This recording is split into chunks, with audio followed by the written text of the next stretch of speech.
want to play a Schubert lead for you on the trombone. I don't get to spend very much time with German art songs outside of music class, which even this video is for my class, Form in 20th Century Techniques at the University of Arkansas. But this music is really beautiful and I want to play it for you. And in order to play it, we're going to have to face some hard challenges and ask some hard questions. Questions like, why does Schubert have such a similar name to Schumann? And their leader sound very similar. It's like a dyslexia nightmare.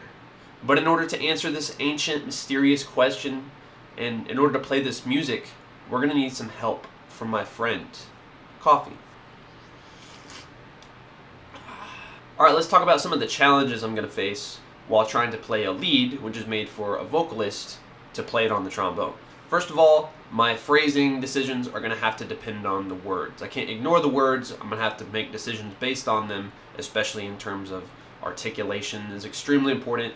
The way I articulate notes are going to have to mimic the sound of the words being spoken. So I can't have harsh articulations in the middle of, say, a long, soft word. If a word is more enunciated, then I'm going to need to use a stronger articulation. Also, my dynamics can't simply follow the contour of the music.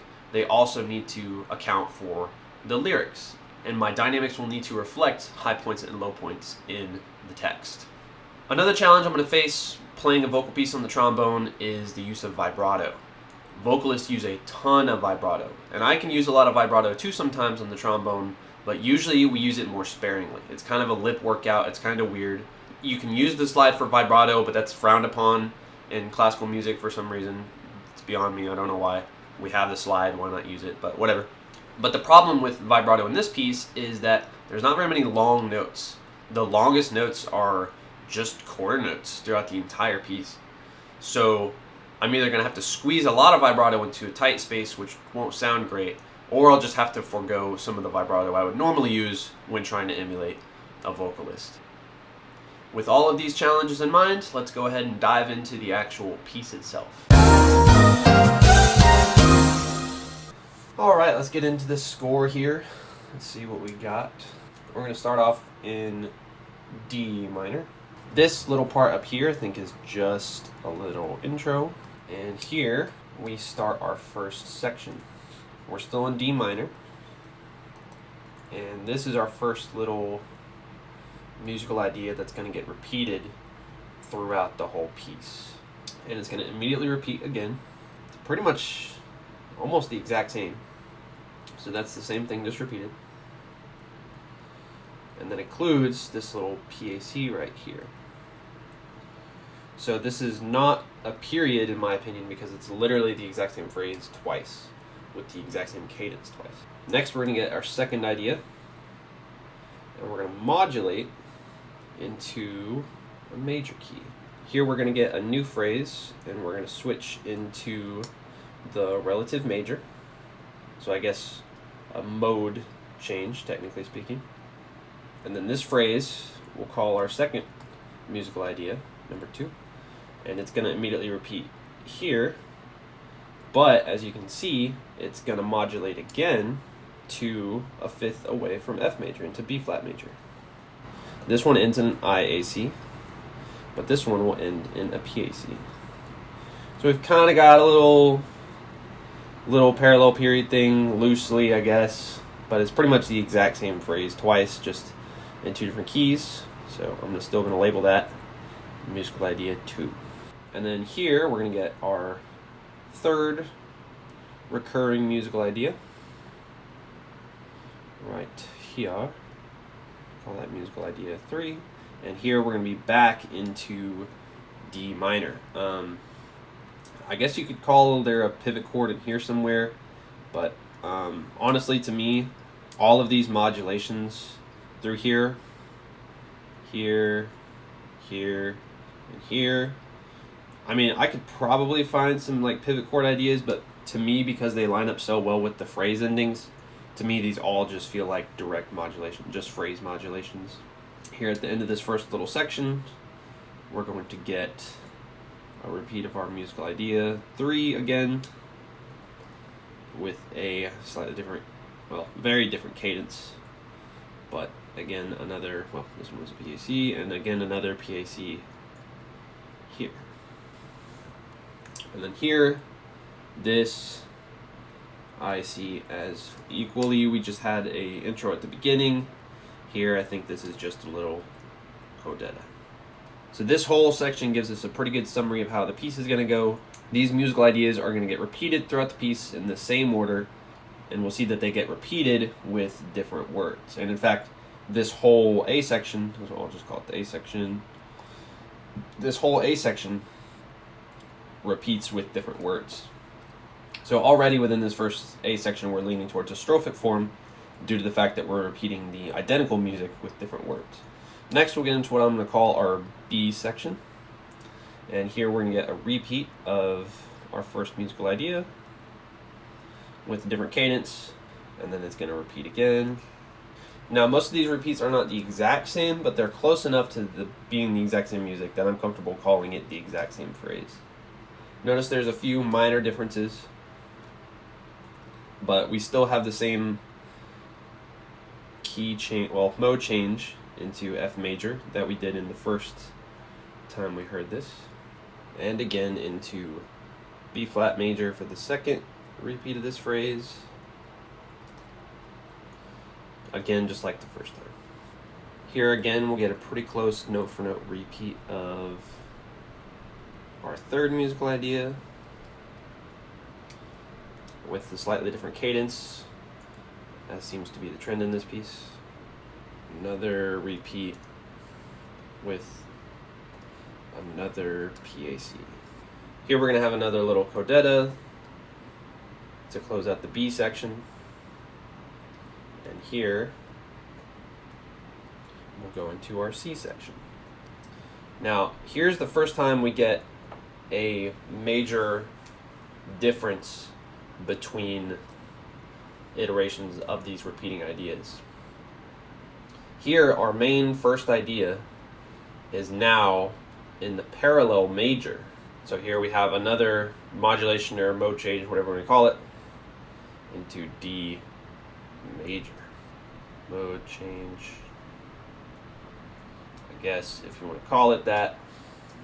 We'll get the same musical idea from before, but now we're going to give a little prime because it is in a new key, and it actually sounds a little bit different enough to call it a new thing, even though it's the same music.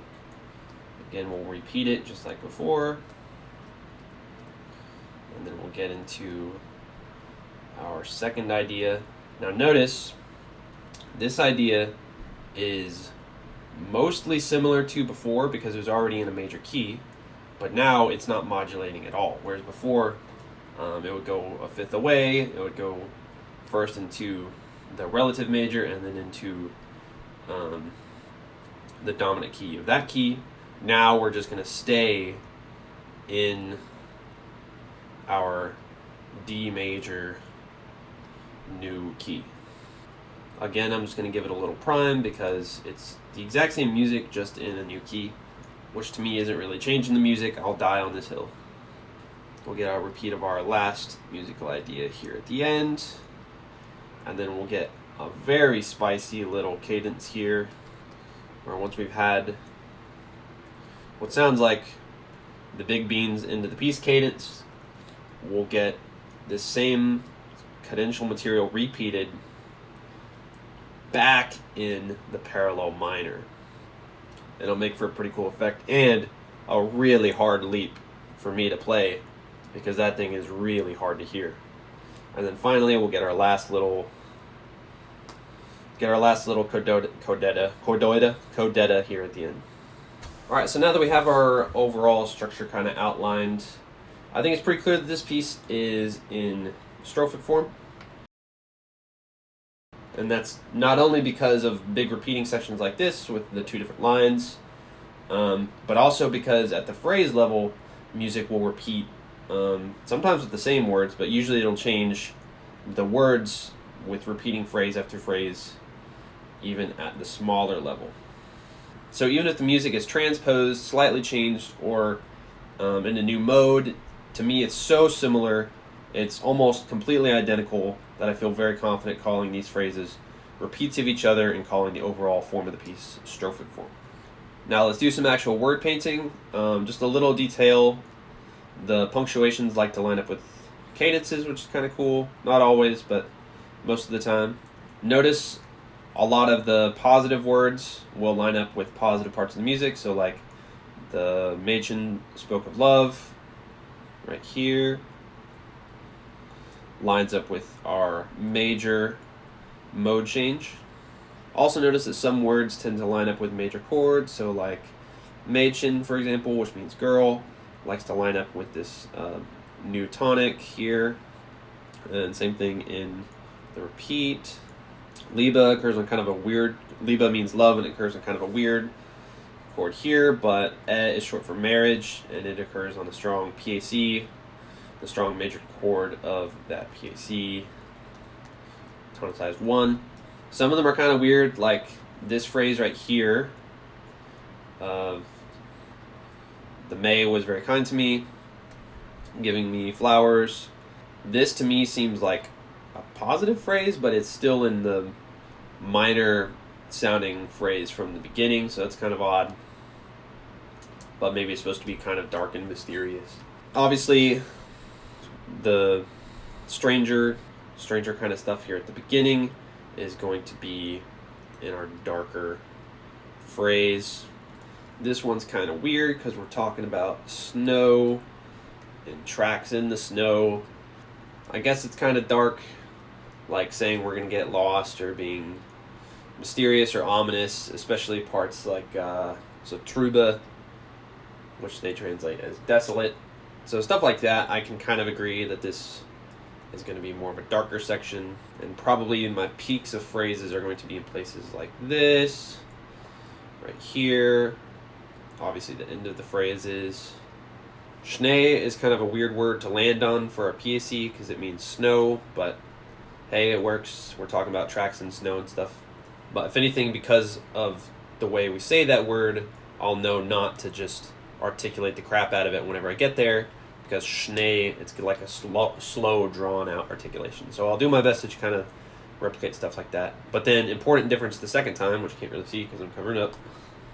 The second time I play this phrase, it's tritt, which should have a strong articulation. So the first time I play this, I'll have a soft attack on this note, and then the second time I play it, I'll have a very articulate t articulation to this note, if I can remember that. Upon the repeat of the A section into the B section, the general trend of light and dark text ideas will match the musical ideas.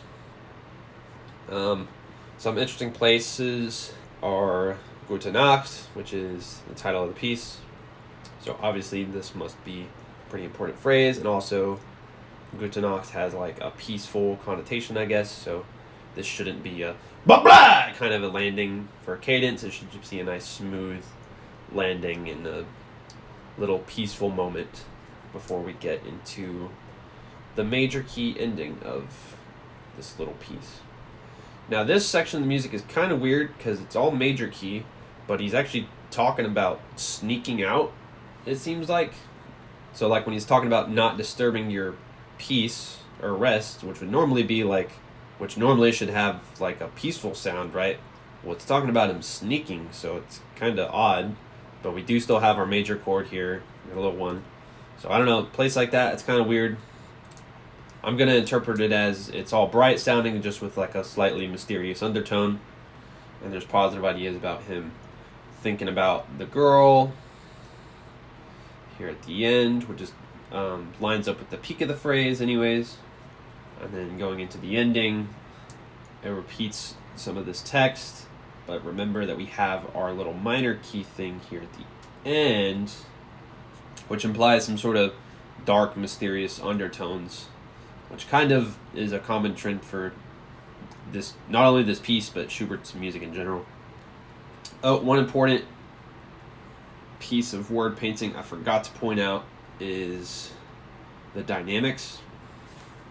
Notice that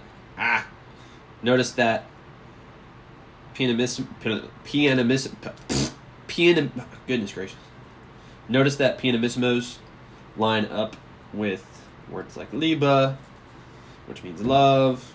It's kind of more reserved phrase. We're talking about love. We're talking about God. Importantly here, this pianissimo lines up with the sneaking out. So like he's trying to be quiet to sneak out from his lover. So that's kind of a literal illustration of the text. And also notice that the legato markings also tend to line up with these softer, more reserved sections of the music. And also that tends to be major key stuff both here, here, when we get to the sneaking part, and also just at the start of our first idea up here. All right, this is the part of the video where I need to go actually record my performance of the piece. Normally, I would reach out to my good friend Titus, who has helped me with projects like this in the past, but unfortunately, he is out of town right now, so I'm gonna have to record it myself. But worry not, because I can record things too.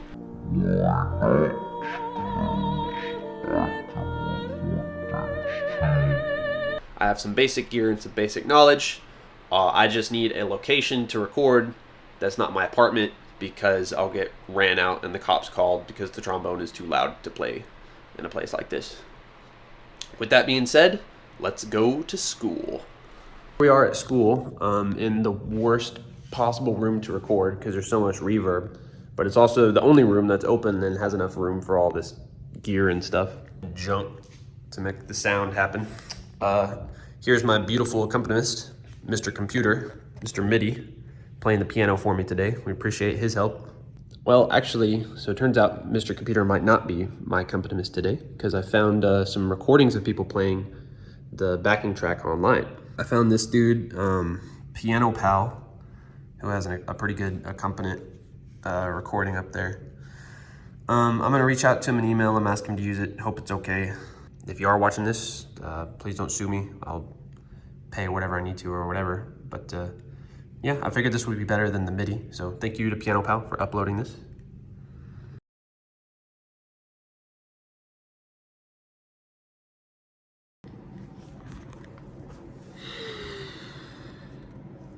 Editing Josh here. It's some ungodly hour in the morning, and none of my audio from the good microphones is usable. Something weird happened with Audacity, and there's popping and distortion, and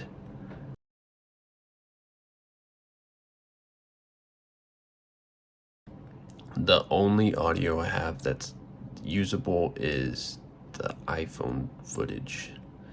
So apologies, the audio quality is going to be a lot lower than normal, and by God, I will never ever do this again without Titus's help. Oh, boo-hoo!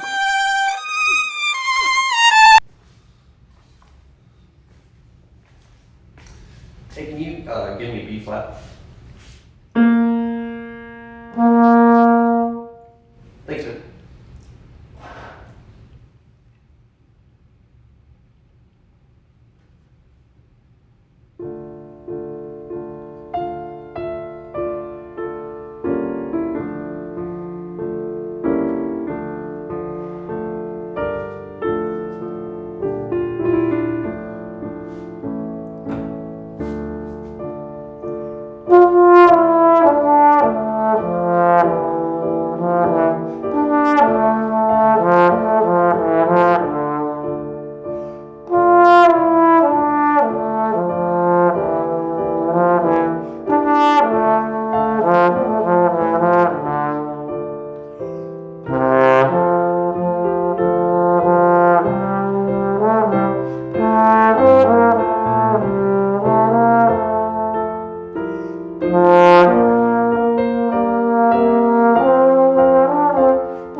And there we go. Whew. There were some mistakes, a lot of mistakes, but overall I feel okay with that. I might leave in the mud just to make it genuine, like an actual performance. Some of the phrasing decisions I just completely forgot about, unfortunately, but a lot of them I think I implemented pretty well, especially some of the articulation stuff. I don't know how clear the dynamics come through from the microphone because it kind of evens everything out, unfortunately. But yeah, overall, I feel pretty good about that. I hope you enjoyed. Thanks for watching.